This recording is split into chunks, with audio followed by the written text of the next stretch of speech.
Step into the time machine with us on the chat with Selassie. Today, we are unlocking the treasure chest of memories from my childhood with our beautiful, amazing guest, Rita Ijeoma. Welcome to the chat with Selassie, and I am Selassie.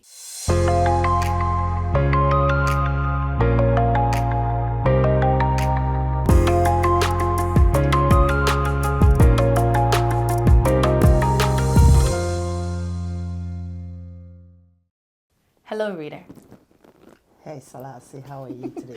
I'm good, thank you. How are you? Very well, thank you. Wonderful. Thank you so much for saying yes when I invited you to be on our channel to talk about your childhood, because I know that this is a very touchy topic. It's a very vulnerable topic. And so you saying yes means a lot to myself, my audience, everybody, you know, in this community. So thank you for coming. You're welcome, and thank you so much for inviting me. Absolutely, absolutely. You look beautiful. Oh, I love you in red. I think that's your color. Thank you, Selassie. Thank you so much. You're not looking bad yourself. Thank you, thank you. I like your hair. It's really looking good. Thank you, ma'am. Oh yeah, and I didn't say something I'd like to say about Rita. Rita is a lady that I really, really admire. She is strong, sensitive, funny, like she's all of this at the same time. But this lady, I think one word that I will use to describe her is her strength, her resilience. Is, oh my goodness, she has got that so much. She's so resilient, and I'm so glad that I know you. I'm so glad you're in my life. Thank you so much. Absolutely. Tell us, where did you grow up? Where were you born? Where were you raised? I feel like where we grew up has a big impact on us as well, because there's a culture in a country, but I feel like every area also have their own culture as well. So tell us the country you grew up in, and then what part of the country you grew up. Thank you so much. I'm from Nigeria, a western part of Africa, and I grew up from different parts of the country because my father was working in the government, and he gets to travel every now and then. And when he gets to travel, sometimes he gets to be transferred, and that means you moving your family every now and then. But at some point in his life, we got to settle down in Benin City, which is Edo State. It's from Old Bendel. So Old Bendel became a defunct, and two states came out from it, Edo State and Delta State. And both of my parents originally were from both Benders, like both of them were from same state. So but by the time it became defunct, my father now came from Delta State, and my mom came from Edo State. So we did all finally settle down in Edo State, Benin City. And that was why I did primary, that's why I finished primary, that's why I did secondary, and before I eventually moved to Lagos State. So for 19 years, I was in Benin City. Okay. Yeah. For 19 years. For 19 years, I moving all around, but basically, we finally moved to Benin City in 86, 1986, okay. Yeah. So finally moved to Benin City. Okay. So what I'm getting is that once you turn 19, that's when you moved out of Benin City to Lagos State. Yes. Okay. Yes. Okay. So we're going to talk about this in phases, right? Okay. Personally, I know that I don't think I quite remember, like, perhaps the first 3 years or the first 5 years of my childhood. I don't know. I don't think I can remember vividly from that. But I do remember probably when I was maybe 8 years old or stuff like that. So I want us to talk about your life from when you can remember till 19 years old. Because I feel like after 19, like, things change for us mentally and emotionally. We become more aware of things and understand better. So let's talk about your life before 19. If, you know, there's anything you can remember, what were some of your, like, the fondest memories of your childhood before 19? So before 19, as early as I can remember, was it's from 1984. Okay. So I can remember vividly well, because then I was like in primary 4, and my father then also wasn't living with us, so it was in a place called Warri. It's in Delta State. Okay. And I know my mom my dad's sister was living with us. Two of his sisters were living with us.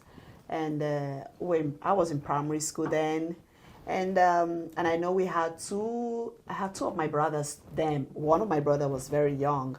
In 1984, one episode I remember, things were very tight at that time. I didn't know that. So before we get to tight things, let's talk about some of the fun memories, some of the, happy things you can remember. I was like a young child growing up, not even a young girl. But I remember going to school one time and having my school fees receipt stained with oil from a crab meat that I bought. And I couldn't erase that, and my mom found out, and she asked me. I remember that very well. So I can't forget from my memory.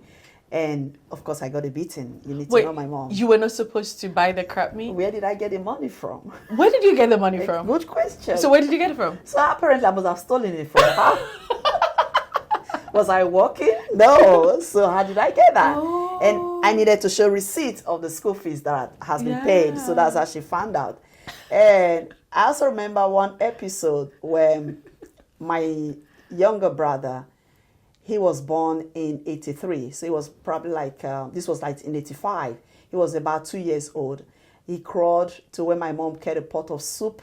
I can still see him having the whole pot on his head. Oh my God. Yeah, so. With the soup? Yeah, everything. It's just when they grabbed the pot and the pot. It wasn't hot, right? No, it wasn't hot. Oh my God.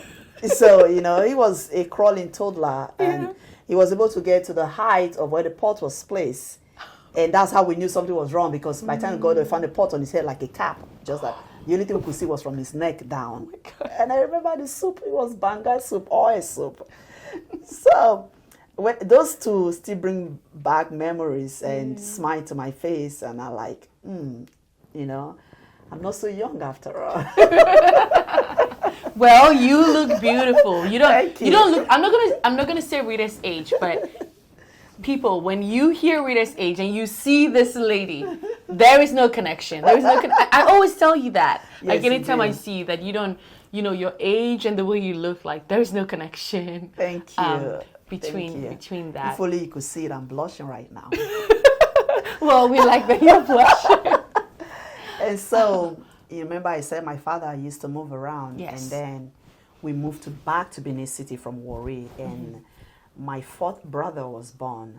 So I still remember when he was born, because that day my father had gone to the hospital to bring her back home. And I don't know if I was excited, but I knew I was coming back from the kitchen, and, as a growing child, not a young girl, because I wasn't even up in my teen year, preteen.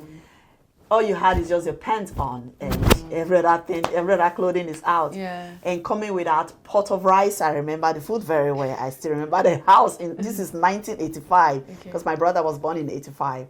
I was coming with a pot, and all of a sudden I dropped it. Why? There was a connection. There was a contact between my belly button level and a hot pot of rice, and that scar never left. Oh, so the rice burned Yeah, you. the pot of rice, burnt, because I was just wearing my underpants, no other clothing, no protection, and so I dropped that pot of rice, and that scar has never left.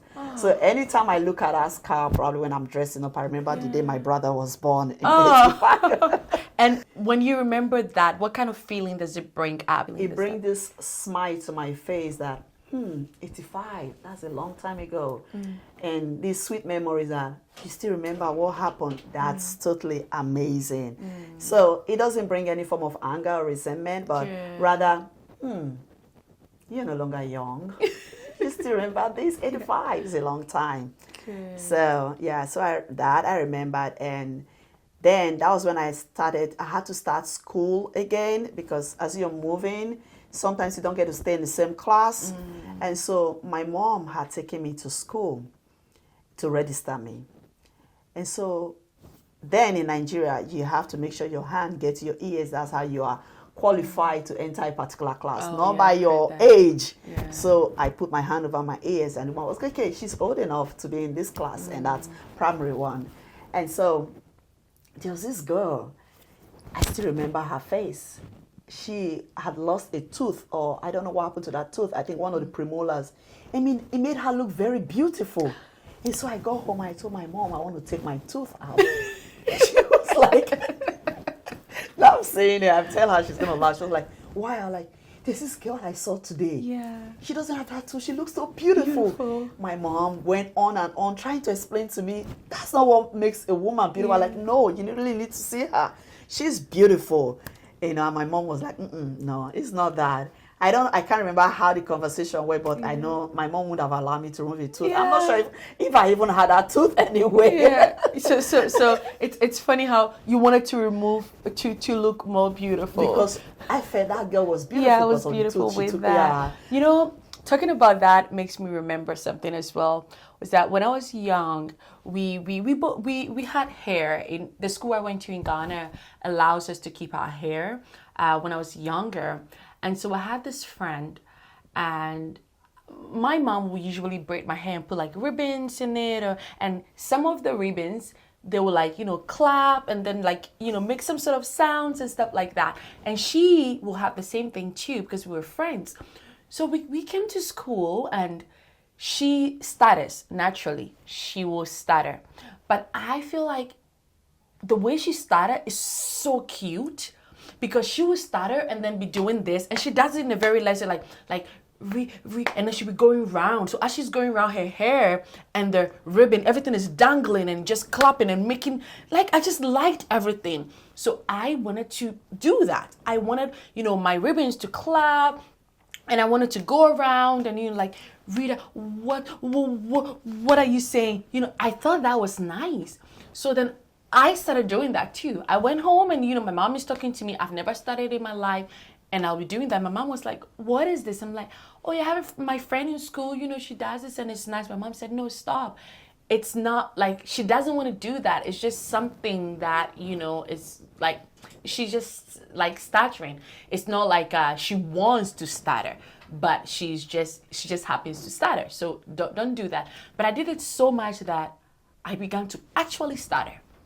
Yeah, I began to actually stutter. So it's funny how we think that certain things are nice and we want them when we're child. It's funny how some people can influence us so easily. Yeah. I'm sure that's why they have the term peer pressure. Peer pressure. Yeah, that's why. Peer pressure. So that, and I also remember going to school with a board called Slate to write on. Yeah. So I don't know if you use that, Yes. but we did use that.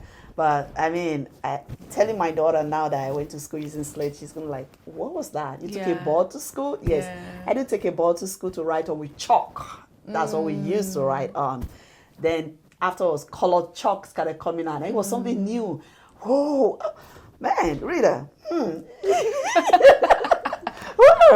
Now, for those of you out there who do not know what slate is, so back in Africa, a lot of African countries, we have this board.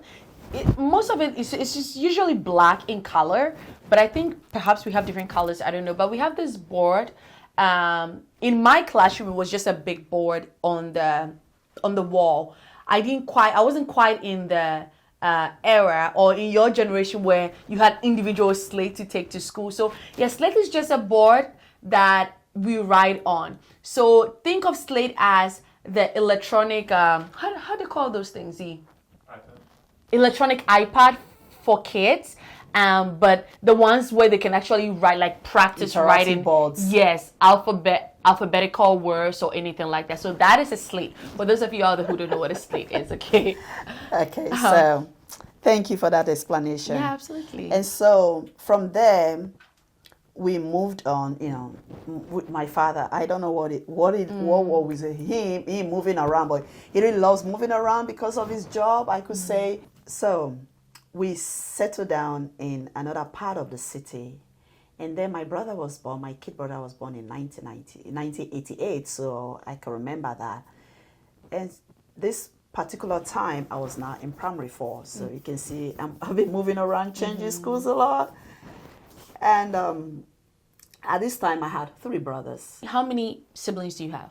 I have 4 brothers and a sister. Okay, so it's 2 girls Yes, and four brothers. And four brothers. So okay. my mom started with a girl and ended with a girl. So you the first? Mm-hmm. Oh, I didn't know you were the first. Oh, really? I am the first. Okay. Okay. And I've got 4 soldiers behind me. So if you're out there bringing it out to the street, I've got guys coming with me. What is the age difference between you and your brother, the one who comes directly after you? 15 months difference. 15 months, okay. About 15 months difference, yeah. Okay. So it's not too long. No, it's not too long, Yeah, it's not too long. You just want to look at it and say, oh, a year apart. But when you add the months, because it's in August, so it's like about 15, 16 months about then. Okay. Yeah, so, and the other ones are like 3 years, 5 years. My mom did a bit of spacing with those other ones. Yeah. Unlike myself and my younger brother. And we are very, very close. He's in Benin, he's a pastor. We are very close. We are very close. There's nothing we don't discuss among the two of us. Yeah, we are very close. As Rita now in adulthood, we're going to let Rita take us back into her childhood. When you were a child, can you tell us like some of the things you saw in your home growing up that like even as to whether it's relationships or just the way, you know, your family navigates their everyday lives. Can you tell us moments that you're like, oh, I wish I could go back in time again to enjoy this moment again? Or tell us moments where you felt so sad, something was going on in your family and young Rita felt so sad.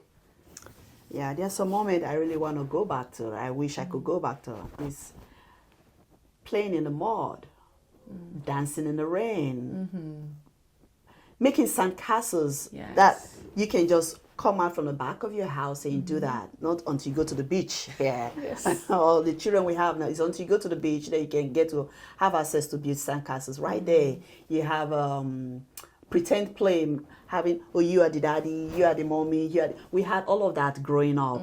Now, those as a preschool teacher, those are what we call unstructured play. It's a free play. You get to bring your character alive. I love those moments. There were so many games that we played while we were young that are extinct now, which, you know, saddens my heart. And also coming from school, stopping on the roadside, plucking fruits such as cashew, mango. These fruits are going out of fashion. They're no longer in existence, and that breaks my heart. Do you think the fruits are going out of fashion, or fashion, they are or going extinct? The lifestyle of actually going to pluck for like the freedom of doing things like that? Some of those fruits, it's hard to find them nowadays. In Nigeria? Yes, in Nigeria. Like you get to have cashew nuts, but the fruits, you don't get to have it anymore.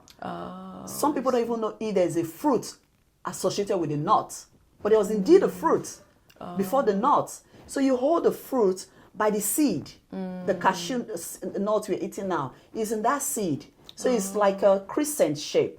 So you hold it by the fruit. That's how you eat the fruit. It's a very juicy fruit, very fleshy. Now, if I'm telling that to a 15-year-old, she's like, cashew nut? See, that's what I'm talking about. Same thing with guava. Now, the only time I see them now is in farmers market. But these things, this fruit, we used to pluck them on our own. But the thing is, I think that's like we are talking about two different places here. Nigeria, Africa, you can plug, but in America, I don't think that we can quite go anywhere and plug. Even in Nigeria. Oh, now even even in Nigeria, you can have you don't even, maybe because of urbanization, people are building houses everywhere, cutting down trees. Those things are hard to get.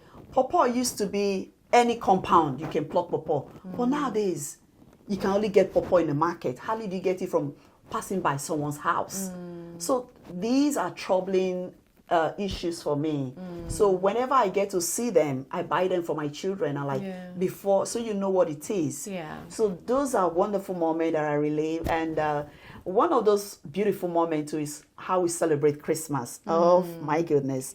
I look forward to Christmas. Even as 45, I still look forward to Christmas because I know you get to have a Christmas dress, and it's 26th. We celebrate 26th. You get to have a dress for 26th, and you get to have a dress for New Year. So that means you're having 3 pieces of clothing. So we all look forward to it, and you're going to get shoes. And of course, you get to have some very wonderful moment, like traveling to see your aged parents, to see family. My goodness, it's amazing. You just stay in the bus, you're traveling, you have opportunity to ask for this, buy this, hawker passing by. Those were beautiful moments. And I know down when I traveled to see my aged grandparents, we used to go out on Christmas. They would go from door to door, house to house, house to house, house to house. They'll provide us with food, sometimes with drinks, but they give us money. They give us money every time. So it was a time of the year that everyone in Nigeria looked forward to. Even till now, we still have people who still look forward to Christmas. Do you still look forward to Christmas? Even in the US, I still look forward to Christmas. I like Christmas coming and when it is gone. It lifts up my spirit. There's this happiness around me. There's this feeling of Christmas that I get. So when it is coming, I'm always really excited. And when it is past, my spirit drops a bit. So Why I think, is that? I don't know. Why does your spirit drop? I feel I'm still living in that fantasy that it should continue. It shouldn't. Why? Because it's like Christmas is a time where you get a chance to be happy. You get a chance to have certain things. Maybe like you get a chance to have certain clothes for those of us who were not privileged to get clothes every now and then. So we look forward to Christmas at that time. That's where you can get new shoe for the year. That means you get to have shoe once in a year, except for school shoes. Oh yeah. Then, so you said something. You said because Christmas is a time where you can get to be happy. I wanted to dwell on that a little bit. Okay. What does that statement mean? Because we have all year round. Was young Rita not happy? Or is there any special thing that necessarily made you happier? Or were you just happy when you knew that, just Christmas is coming and I get to have these things, so they make me happy? That they make me happy was one of it. And two, Christmas itself has a spirit. Yes. It has a spirit of happiness. Yes. It has a spirit of celebration. The songs, they just keep singing everywhere in the street, everywhere you turn to. There's this song, there's this different kind of song. I'll be home for Christmas. I'll be home on Christmas time. I mean, you see those songs, you don't get to sing them every day, but except a particular time of the year. Come on, I mean, it's just a wonderful time of the year. So, and you also said you get like new clothes, new shoes, and then you said shoes for the year. So what I'm getting is that when you get your gifts, your Christmas shoes and clothes, the shoes is what you're going to use for the whole year? Yeah, so for like me, who came from a home that didn't have so much, so there's certain time of the year that you get to have things like this. So I look forward to this time of the year because I know I'm going to get a new shoe. I'm going to get a new clothes. Then we have tailors who made clothes for us. Until at some point, my dad started buying already made. Okay. So my dad usually, it was one that does the clothing thing for us. And at some point, he added, I think you growing up, she should add purse to it. He added a purse to it. So there's no way I can forget those moments. There is no way I can forget those moments. And he takes pictures of us. There's no way I can forget those moments. So would you call yourself a daddy's girl or a mommy's girl? Looking back, which one do you think you were? Or if you were any at all? So my parents are still together. We grew up with them together. To this day, to this morning before I came here, myself and my dad still share a secret that no other person knows in the family. Oh yeah, to this very moment I'm talking to you, he will still call me and still, with my dad, he was more patient than my mom. So coming to that, there were moments that I had to cry, So my dad seldomly spank or reprimand. Yeah. Maybe because he travels, maybe because he's more exposed than my mom. I don't know why, but... You mean like culturally exposed? Culturally exposed, knowing what your friends didn't know, knowing the trend of things. Yeah, so he was more exposed than my mom. And it takes his time, My mom is... Before you even finish, short-tempered. Before you even finish what you're doing, you're already getting a result for that. You're being spanked. You're being spanked in advance for what you're going to do. My mom is someone that she already takes off your hair, then she asks him, so what did you do? Meanwhile, your head is on the floor. Wait, so after you've received your punishment, then she'll ask for the details. So that's the kind of person I'm trying to let you know that she wastes no time. She doesn't waste any time when she wants to reprimand, when she wants to spank, when she wants to punish. She doesn't waste any time. She's short fuse. She can be very angry if she wants to be very angry. So with my mom, you want to have a conversation.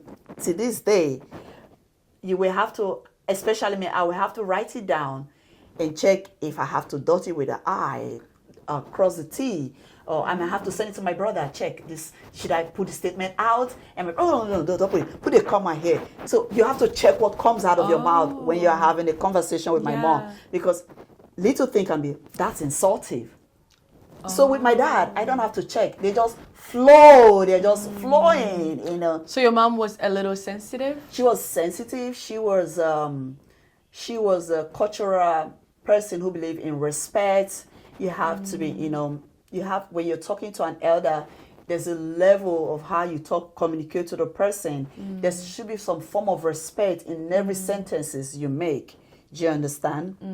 So, but with my dad, I just flow naturally. It's a natural me. I don't even check the next word coming out of my mouth. I just say it. So what I'm getting is that when you're communicating with your mom, you have to be like you have to be on your toes. Like you have to be careful. The next word coming out is not insultive.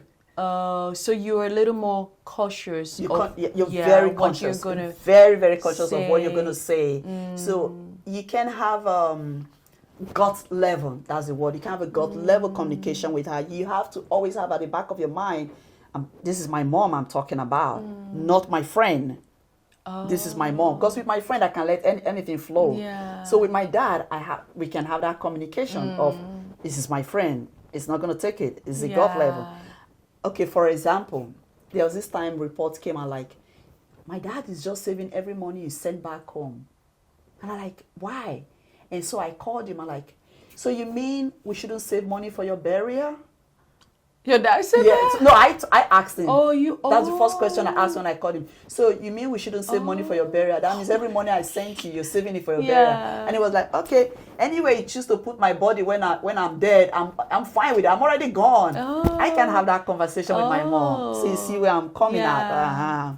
So I wouldn't say daddy's girl. I would say my dad and I, we are more close. We are very close.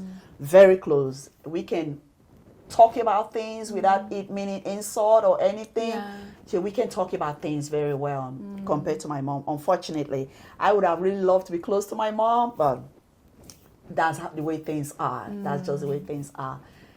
Yeah. So looking back, knowing that you didn't have the relationship you wish you would have had with your mom, because again, she was doing what she knew how to do best with the knowledge she had and with what she was exposed to at that time, right? So now looking back, did young Rita have a woman, and you were the first child too, so did you have like another mother figure or another female figure in your life that, influenced you in a different way that you couldn't quite get from your mother? Thank you. Growing up, I was born into a family whether I extended family, we had more ladies in the family than men. Remember I told you I have 4 brothers? And my mom brother had all 4 boys, no girl. And my mom's sister had all 4 boys, no girls. So at some point in time, there were times where we had more ladies in the family than boys in the family. So my mom had sisters. At the time I left home at 19 to go live with my sister, live with her sister, which is my aunt. She was a totally different person from my mom. She's totally different, Though there are traits that my mom has, that she has, because of course they are born from same mother, but she was a very totally different person from her. She had more of my dad's characteristics, even though she was my mom's sister. So, and I'm somebody who watch TV a lot. So there are some people I see on TV and I like their personality. Remember, my mom was more like an like we call it back home, iron lady, iron fist person. So that part of her is something I also like. It's something that Like I a also, strong woman. a strong woman, yeah, ruling with iron fist, you know. Okay. So that part of her I really love. It makes things to happen. It keeps you on your toe as a child. You know, this woman you're going to meet in the house, you know, have to make your decisions right. Yeah. You can't just come home with any kind of thing, because she doesn't really accept any kind of thing. So unknowingly, that part of her also became some part of me that I grew up with. Being street, being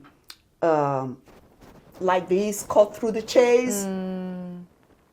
You know, so as I was growing, I started became conscious of that part. Some didn't work out well with me because her generation is quite different from my generation, and the kind of people I'm flowing with, they couldn't understand that. Some, it sits well with me. It also made me to have a skill of being a leader. So you carried some of them Some with of you. You carried yes, I carry some of the her. qualities that you think will serve you. Yeah. You carry them with you. And the ones Unknowingly. It's not like I would have wanted to. Unknowingly, because I mean, I lived with this woman for 19 years of my life. So naturally, there are some part of her that will rub off on me. Of course. And don't forget, she's also my mother. Yes. So innately, those things will, will reside in me, and I just can't. innate. Yeah, I can't, push them away. I don't get to choose because those are her DNA that should come into me. So I took some part of her. So going back, so your aunt, your mother's sister, she was that influential female in your life, the influential woman in your life? There are a lot of people who have influenced my life growing up. My mom, my mom's sister, my dad's sister was a very hard-working woman, and some iron ladies that I see on the TV who rule with iron fists. Give me some of the TV personalities that you looked up to or that you think influenced you.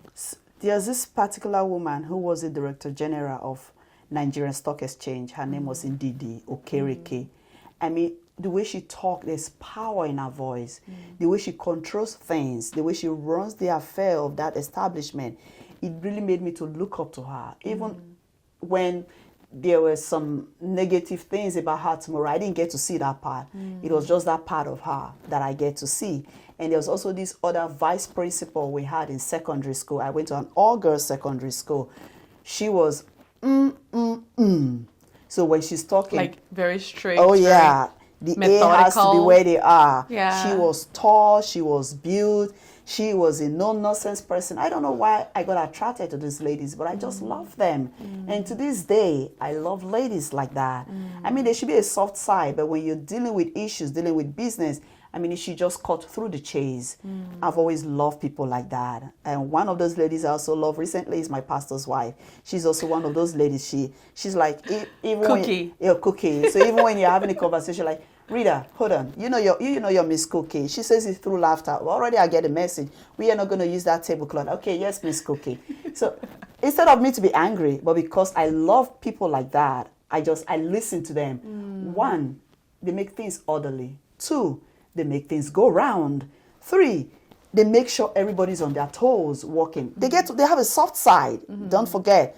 But at that time, you want the job to be done. So they get things done, and that's what you admire about them. They're able to just get things done and done quickly. Done quickly and Done not well. just exactly done well. And there's orderliness wherever they are. Yeah, there's orderliness. It's like there's this natural leadership and honesty in them of how to do things. No sentiment, no emotion. They just get it done, then we can laugh afterwards. So I've had most of these people in my life. My dad, immediate younger sister, she's exactly the same thing like that. My mom, she had that in her. So I've moved around. So probably as I was growing up, I started looking at these women and I started, I like this part, I'll take it. I see something, I like this part, I'll take it. Graceful walk, I like that, I'll take it. What about the parts that you didn't like that unconsciously you picked up on? What do you do with those? Yeah, so that was on the part of being excessively angry. Angry. What do you mean excessively angry? I mean, things that are supposed to make you angry, you just angry. Things Give that, me an example.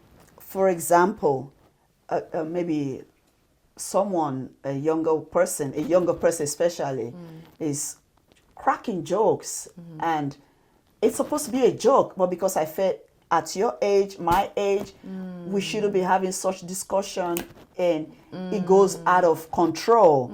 So it's not about the fact that the joke is funny. it's about that. It's just about the fact that even though the joke is funny, you are younger than I am. Exactly. And you shouldn't crack this joke. You shouldn't crack this joke with me. So when I was, as a young girl, I didn't like those parts. I was like, no, we shouldn't be at par at this level. Remember, my mom was somebody was. Oh, so you picked that. Yeah, I from picked your that mom. part from her. But when I started going out, I found out I didn't like it. It was bringing more trouble to me because people were like, I mean, you're just too tensed up. You just, there's different names for that. I mean, it's not girly. It's not this. It's not that. And I knew It's not like people think it's not feminine. it's not feminine. Yeah, I just used to. Yeah. So I realized, okay, this I need to cut out. It's not gonna work for me. So one of that was that, and two, I also grew up in my mom and her dad, especially most of my mom's siblings, when they talk on the top of their voice. Their pitch is very high. Yeah. And I can remember my father telling me when myself and my mom were chatting, my father like, your mom is here. See her, she's sitting right here with you. You don't need to shout. Yeah. So I grew up with that. And as I grew up, Why do you think that you have to shout even though the person is next to you? Do you think that perhaps shouting makes you feel heard? Is that the only way you could be heard when you were a child? Is that you have to, talk, with a certain tone or beyond a certain tone to be heard or to be noticed? I think because I didn't have control over it, it became unknowingly.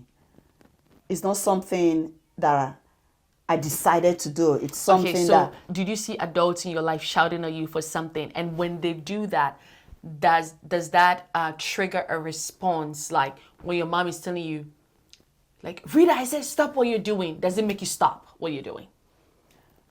Because it's followed with, there's the tone of aggression, a tone of fear behind that shouting. You make you to stop. It makes you stop. And two, don't forget that's my mom telling me to stop. And culturally, I'm supposed to stop instantly in my track because it's my mom talking to me. But we don't here. always do though. We don't always stop. We don't always stop, but with the kind of mother I had, you will always stop. You will always stop. Or you get, and she Gets has a beating. yeah, she doesn't use her hand. No, she wants something that you really have to feel it. So there's this plant called cedar akuta. That's the botanical name. When he gives you a stripes, oh girl, you will feel it. So you want to avoid that. You also want to avoid kneeling down for minutes, raising up your hands. You also want to avoid, there's so many kind of form of discipline she employs. You really want to avoid that, especially growing into a teenager. You don't want to be embarrassed in front of your girlfriend. My mom doesn't care if your girlfriends are there. She will just go ahead and do it. So that part I didn't like because it was embarrassing. So that came with the shouting. So that's why I asked you, is that, like, where do you think the shouting came from? Because I have experienced that some cultures, especially African culture, I mean, everybody, when we sometimes feel angry or when we are experiencing different emotions other than happiness and sadness, when it is like conflict between we and someone, we tend to shout because we are trying to be heard. Everyone wants to be heard in that moment. That's why I'm like, do you think that shouting makes you heard or makes you seen? It makes you feel you're in control because you're trying to shout out the other person's voice down to be heard. Yeah. But in the case of my mom's family, it wasn't in the time of aggression. They naturally they have a high pitch. Even when you're having Oh, a even very when they're having a simple, conversation. exactly. Even when you're having Oh. a simple conversation. Oh, got you. Yeah, you feel the other person is not hearing you. You want to be enthusiastic about what you're saying. You want to make your voice to say more than what the words are saying. Yeah. So it's a natural thing with them. So as I was growing up, even as I became a mother, I didn't like that part because my daughter would call me, "Why are you shouting? You just like to shout." But you couldn't tell your mother that. Oh, I dare not. I wouldn't have my head sit on my neck today. What? But my daughter tells me, "You're shouting again." Okay. I don't want. It's okay. I'll do it. So now I'm being a mother. I had that thing in me, but it got to a point I was like, no, I don't want to have this thing. So growing up, I had a lot of friends living. She shouts a lot. She's talking. She's shouting at you. Oh, your friends say you Yes, shout yeah, a lot. you shout a lot. And some of them, they get irritated easily. Like, why is she talking? She's shouting. Why is she raising her voice?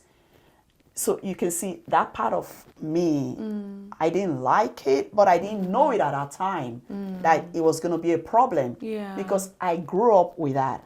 And I didn't have a person or a chaperone telling me, talk nicely, talk ladylike. Maybe if I'd had that one consistently, it would have helped me to keep in check before I grew into adulthood. Yeah. So now I'm doing that job by myself. Yeah, I'm becoming conscious you are of that. reparenting yourself. I'm reparenting myself. Yeah.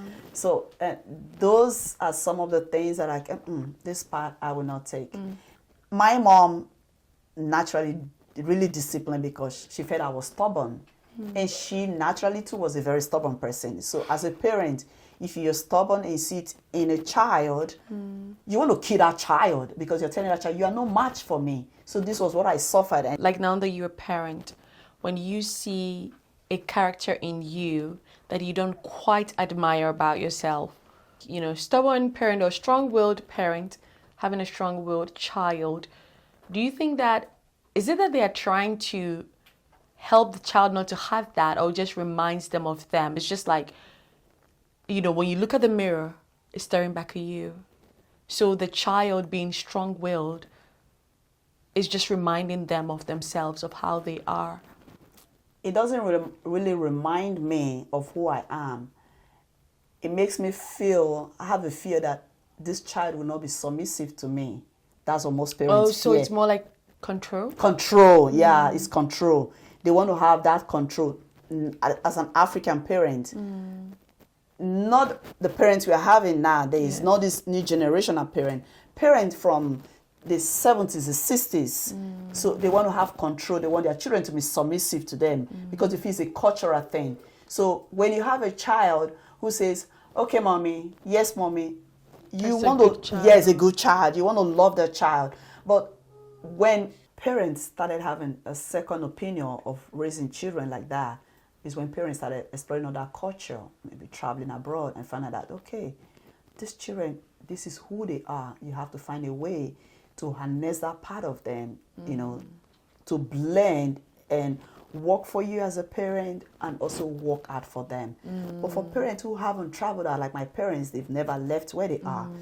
Culturally, that child has deviant behavior, is disrespectful. That's how it is. That's how they see it. And so when they are... So the fact that you question something they ask you to do, that is disrespectful. Very disrespectful. Yeah, that's almost like the same in Ghana too. In my culture, is that it's just something like a cultural whatever.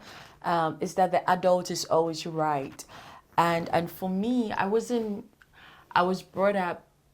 It was kind of like a hybrid of a combination of the Ghanaian culture and the Western culture, because I remember that between my mother and I, let's say I'm upset at something that she did, or I thought she treated me unfairly, I would write a letter, and then I would put the letter under the door into her bedroom, so that as she's working, she can see that letter. And then she will reply the letter and put it in my backpack because she knows I'll see it. So like that wasn't very Ghanaian, or that wasn't very, like African, way of bringing a child. And And also, I also remember that I could ask my mother questions like, but why do you want me to do this? Why can't I do it my way? And then she would explain to me why. So what I'm getting is that in your generation, you couldn't do that. How dare you?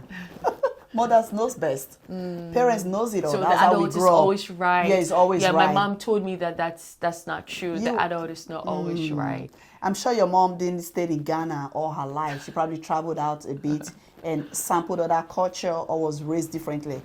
Probably she was raised 100% Ghanaian with the culture. She would have been no different from my parents. That's what I'm just saying. So I would say my mom did what she knows best, or how best to raise, and she always be my mother. She always be my mother. I love her. I'm more close to my dad, but I love her more than I love my dad.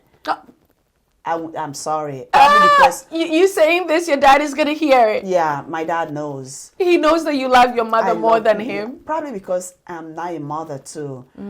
But we're close. But I will always love my mother. I love my mother, and if my mother's at 45, she say jump, I'll ask her how high. That's how much I love her and I respect her. Is it love or fear? It's not fear. Now I can stand up to her. I'm not a mother. It's not fear, but I will always love that woman. Naturally, I will always love that woman. I think she did the best she could do to raise me. She used the resources she had within her ability to raise me, to give me the best. She didn't have much to give to me at that time, but she gave me what she could give to me. That I will always cherish. That I will always love. I knew there were days she disciplined me that I would never forget. I mean, that part I will really never forget. There's some kind of discipline that I can talk about here right now that still bring tears to my eyes. Even when I was telling my dad like 2 months ago, because he was always traveling, my dad was like, why didn't you tell me? So he didn't even know about it. Now, if I tell my mom that and I bring that back to her remembrance, she's like, you were so stubborn. She still knows no sorry. Oh, she still thinks that it was the right thing. Yeah, I still deserve that treatment. Like, so even one of them resulted me wearing glasses, partially why I wear glasses today. So that she feels very guilty about. That she feels so very guilty. But some, she's like, well, you deserved it at the time I did that thing. You deserve it.